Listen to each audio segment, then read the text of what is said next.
guys! Welcome back to my YouTube channel. Good morning, good afternoon, good evening sa ating lahat. Saan man tayo sulok ng mundo, sana'y nasa mabuti tayong kalagayan at ligtas sa anuman masamang kapahamakan. At bagong lahat, shoutout muna tayo sa founder ng Kalingap, Kuya Val Santos Matubang at Edna Vlogs, Kalingap Rami, syempre kay Jack Matubang at sa lahat ng mga sponsor na walang sawa tumulong sa mga nangangailangan. More blessing to come. At syempre, shoutout tayo dito sa aking Strikers team. Mega love shoutout sa inyong lahat. At syempre, shoutout din tayo dito kay Tita Thankful, mega love shoutout. Tita Lydia, si Spek, si Lixie, at iba pa. Cell TV Pets, body mega love shoutout, and Bufel. At syempre, ang ating Danjoy na sa Kalam at mga angels na iba, Bibi Beyonce. Mega love shoutout. Ayan na nga guys, ngayon ang ating reaction video, nandyan sa thumbnail ko. Ito po ngayon ang aking re-reactionan. Dahil alam nyo naman, pumapatol talaga ako sa basher kapag hindi ko nagugustuhan ang comment. Ang basher is basher talaga, ay ang sabi nila, wag daw sagutin ang basher. Depende po yon. Ako po, pumapatol po ako sa basher pag below the belt ang kanilang comment. Ayan sa thumbnail, at ito ay sinabi niya na ito daw, si Bibi Joy ay malandi. Diba? Maganda ba yung comment niya yan? Hindi yan maganda. Kaya kailangan natin ito siya patulan. Ikaw, na desperada ka, bakit mo nasabi na si Joy ay malandi at nilalandi si Dan? Nakita mo ba sa personal na ito si Joy ay nilalandi si Papa Dan? Siguro ko gawain mo yan at gawain yan sa anak mo. Kasi si Joy dito, inaano mo binabanatan mo bata pa At alam ko naman, marami ang nanonood dito sa YouTube na tag-80 na ang edad. Palubog na ang araw, pero madaldal pa rin. Mga palubog na ang araw, pero hindi naman lahat. Kailangan kita patulan dahil bakit? Alam ko taga-kabilang kampo ka. Hindi ka magko-comment ng ganyan kung hindi ka taga-kabilang kampo. Hindi ko dito isasali ang inyong na sinasabi nyo na hindi malandi. My goodness. Halata naman. Tapos ibabalik mo dito sa aming Bibi Joy na nakita mo naman kapag i-partner siya, napakahinhin, hindi garapal, hindi madaldal. Diba? Tapos sasabihin mo, malandi ang aming Danjoy? Oy! Huwag kang magsalita ng ganon. Dahil lahat ng tao ay malandi. Hindi tayo mag-aasawa, hindi tayo manganganak kung hindi tayo malandi. Pero maliban dito sa aming Bibi Joy, dahil kung baga birhin yan. Birhin yan na mga angel. Kaya huwag mong gagaguhin ang angel dahil lahat ng angel, hindi man sikat o sikat, nandito ako na magtatanggol sa kanila. Dahil kawawa nila, tinatarantado nyo, mga basher. Mga wala kayong hiya na mga basher. Ikaw siguro ang malandi ka, kahit siguro ko 80 na ang edad mo, nag-aaringking ka pa. Naghahanap ka pa ng lalandian mo. Kaya nakakapagsalita ka ng ganyan. Sabi ko sa'yo grabe ako magsalita kapag hindi ko nagugustuhan. Malandi ka na nag-comment ka dyan. Andyan. Pinakita ko ang pangalan mo.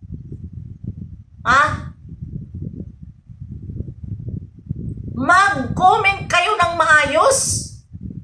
Kung ano man ang ayaw nyo. Hindi yung sasabihin nyo malandi at nababasa yan ng mga angels. Paano kung mag-iba ang utak ng mga angels na yan. Ayaw na nila magpa-vlog. Kung ano pa. Dahil andyan kayo na mga basher. Tapos hindi man lang nila makita. Hindi man lang nila mapansin na walang nag-depend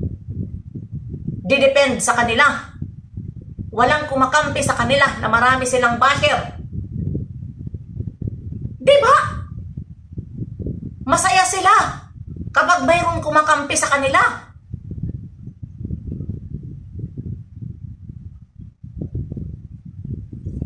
Hindi pwede yung ganyan na walang kakampi sa kanila, binablog sila. Ha? Tapos ganyan-ganyanin nyo na lang? Mga tarantado kayong mga basher kayo? Ikaw na matandang palaka ka? Tawagin natin itong mga basher, mga palaka. Ano sa tingin nyo? Yung iniidolo nyo? Mahinhin? Hindi malandi? Ibalik lang natin. Kasi alam ko makaim ka. Kasi hindi ka magkukomment ng ganyan kung hindi ka makaim. Huwag mong ganyanin ang mga angel. Maawa ka sa mga bata. Wala silang kalaban-laban sa inyo.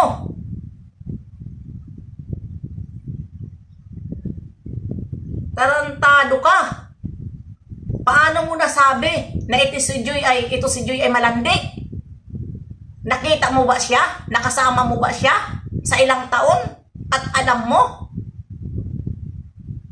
ang kilos niya? At nasabi mo malandi siya?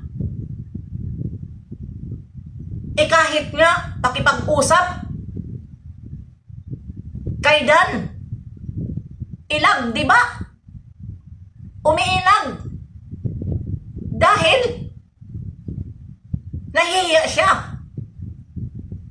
Tapos sasabihin mo malandi? Nakipaglambingit ba dyan si Joy kay Papa Dan? At sinasabi mo na sobrang landi at nilandi? Ang sabi niya dyan, alam naman daw ni Joy na si Dan ay kalabtim ng AIM. Bakit daw nilalandi ni Joy? Sure ka? Habang lagtim pa sila noon, nilalandi na si Papa Dan ni Joy? Sure ka ba?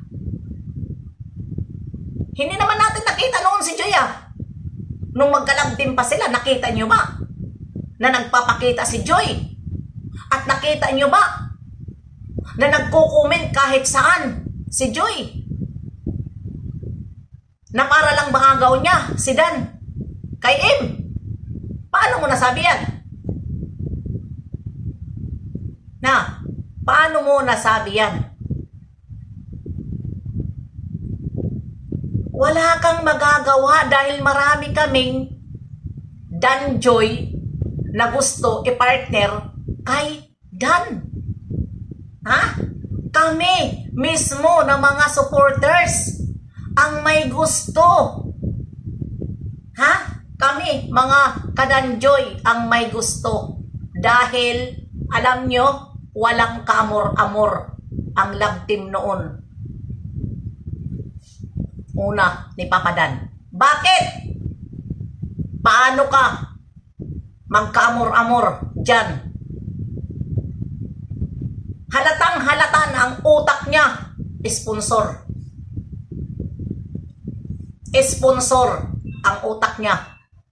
Halatang-halata na kunyari nagtitinda ng leche